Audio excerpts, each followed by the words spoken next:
Donnie and Dolly. The team is supported by ableauctions.ca. Closing your business? We can help.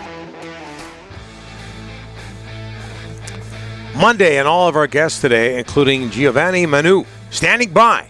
Sponsored by Basant Motors. Car running like the Predators? Time to hit them up for the push, pull, or drag trade-in event. $4,000 minimum for all trade-ins. Visit Basant Motors, Basant Motors.com. Guys at Basant having some fun at the expense of the Nashville Predators. Yes. Hey, series isn't over. Not done. We're joined now by Giovanni Manu, UBC T-Birds offensive tackle, number 76 in your lucky number program, 6'8", 350 from Pitt Meadows by way of Tonga. Over the weekend, Giovanni was taken in the 4th round of the NFL draft by the Detroit Lions, the first UBC player ever to be taken in the NFL draft. And like I said, he joins us now. Giovanni, thanks for doing this, sir. I know you're busy. How are you?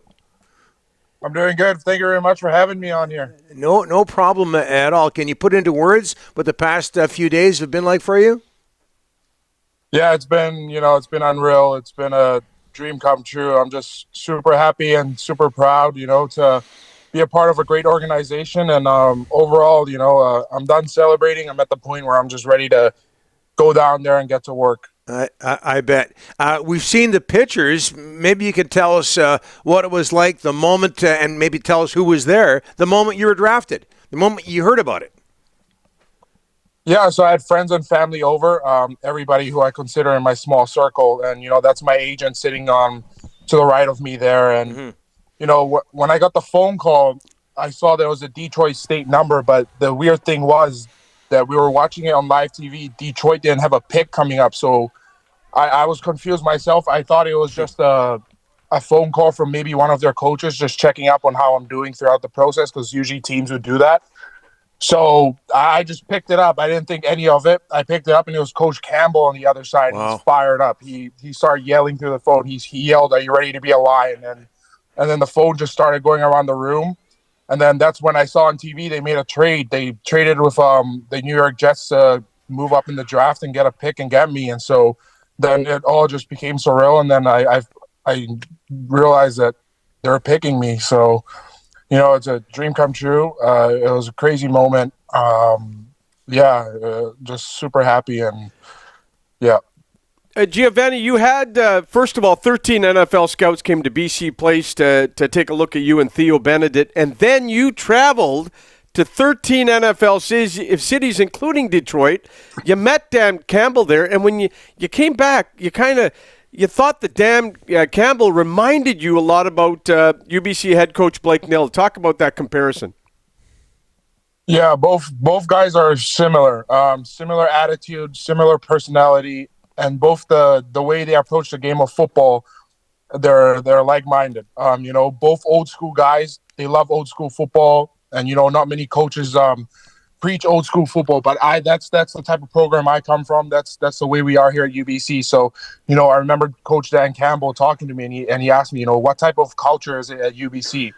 And as soon as I mentioned that we come from an old school culture of football, he was fired right up, and I could tell, he had that passion, the same passion Nill has for old school football, and that's the way I believe football should be played, and that connection between me and him was made right away, and it literally just felt like I was in the office with Coach Nill just talking, and yeah, it was great.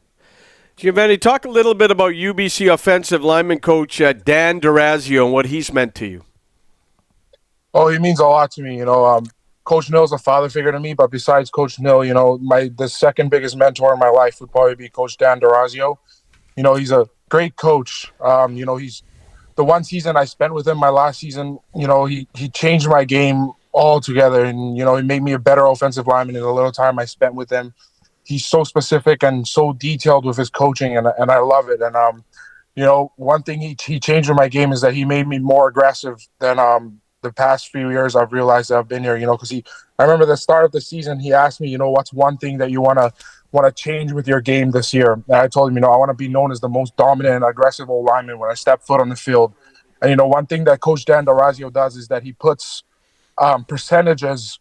He makes percentages for after our games, he gives us game percentages. He gives us he breaks everything down to stats. And one thing he did at the end of the season was that he broke down all of our out of all the O linemen, he gave us stats for most physical linemen on the field during the season, and he tallied those up by looking at blocks and dominating blocks and converted them into percentages. And I remember my exit meeting after the season with him, he passed a piece of paper to me and he highlighted my name, and he said, "This is something you should be proud of." And he said, 89% of the time we stepped foot on the field and played a game, you're the most dominating and physical opposing O-lineman on the field. And, he smiled and he said, "Remember, this is what you wanted to change in your game." And he was like, you did very well. And, that's something I credit to him. And yeah, he's overall a great coach. And it's great that he's staying with the program. I think he's going to be here at UBC for 2 more years. So We're lucky to still get him. Well, we know him well from his days with the BC Lions, Giovanni. One of the all-time great interviews in the history of our old radio station. Hey, and I'll remind people looking at that footage, Giovanni wearing number 76 for UBC. Tell us the story of how you got to Canada from Tonga and how you got into the great game of football. Yeah, so I'm born and raised in Tonga in the South Pacific. Migrated over to Vancouver, Canada with my siblings at about the age of 11. And, I have an aunt, my mom's oldest sister. She's been living out here in Vancouver since the 90s. And she basically made her way off the island and somehow found a life up here and established herself up here. And, she told my mom before my mom had myself and my siblings, she told her, if you ever have kids and want to send them somewhere, for better education, better future opportunities, I'm always here for you. You can always send them up here to me and I'll take care of them.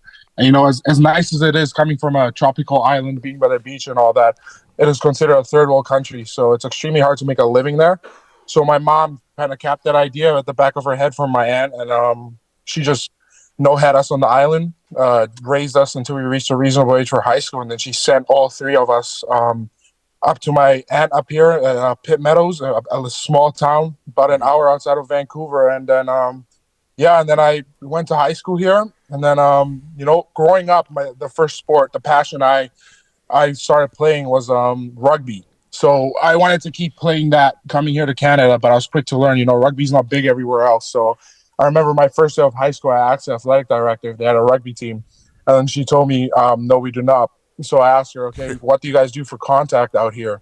And she told me if I've ever heard of the great sport, American football. I told her no, and she told me to go on my free time, go search it up. So I went home that day, and the first thing I ever watched or heard of American football was a 2-minute highlight reel of Ray Lewis just destroying people. And the passion and the love for the game just came from there on, and the rest was history. Have your parents seen you play, Giovanni? No, they have not. That's the tough thing about, ever since I've migrated over here, they still to this day haven't seen me play a down of football. So I'm hopefully going to make that change this year. I'd love to bring them up for one of my preseason games here when I'm down in Detroit. Nice. What did you take at UBC? What was your major? Sociology. And have you talked with Dan Campbell in terms of what he feels? And look, you're drafted into the National Football League, but you're still a young man. Has he talked to you about what improvements, or maybe what you feel the improvements you have to make? What areas do you have to work on? Yeah, not Dan Campbell specifically, but more of the O-line coach, my positional coach. Yeah, they're just going to bring me in, see where I'm at. But I think the goal is he wants me playing on the right side. So that's going to be a bit of an adjustment since I predominantly played on the left side. But I think their vision is they want me playing right guard next to Penny Sewell, which is an outstanding right tackle. And, if I could, earn that spot and be right next to Penny Sewell, I think it'll be the scariest right side in the NFL. So, yeah. We could go on and on with this interview. Let me throw one more in here, Giovanni, if you don't mind. BC Lion, former BC Lion, Matthew Betts, CFL Defensive Player of the Year last year, has signed with the Detroit Lions. Any chance you've spoken to him in the last little while? No, I've not, but I'm super excited to meet him. 2 Canadians in the biggest league of the sport. I'm excited to meet him. He's a great guy. I always watch the Lions down here. They always give us tickets to go watch their games, and he's an outstanding player. And I can't wait to meet him too. So yeah. You're in your car, so get to where you're going to, and we can't thank you enough for making time for us, Giovanni. Appreciate it. No, thank you very much to you guys for having me. See ya. You bet. Giovanni Manu, drafted by the Detroit Lions, first UBC player to be taken in the NFL draft. We also want to mention UBC offensive lineman Theo Benedette signed as a free agent, Donnie. Didn't go in the draft, signed with the Chicago Bears, $20,000 signing bonus, which is, for me, it's pretty good. That's a good signing bonus down there. Same amount you got from Czech. We'll update the poll question next. Donnie and Dolly, the team on Czech. Donnie and Dolly, the team is supported by AbleAuctions.ca. Closing your business? We can help.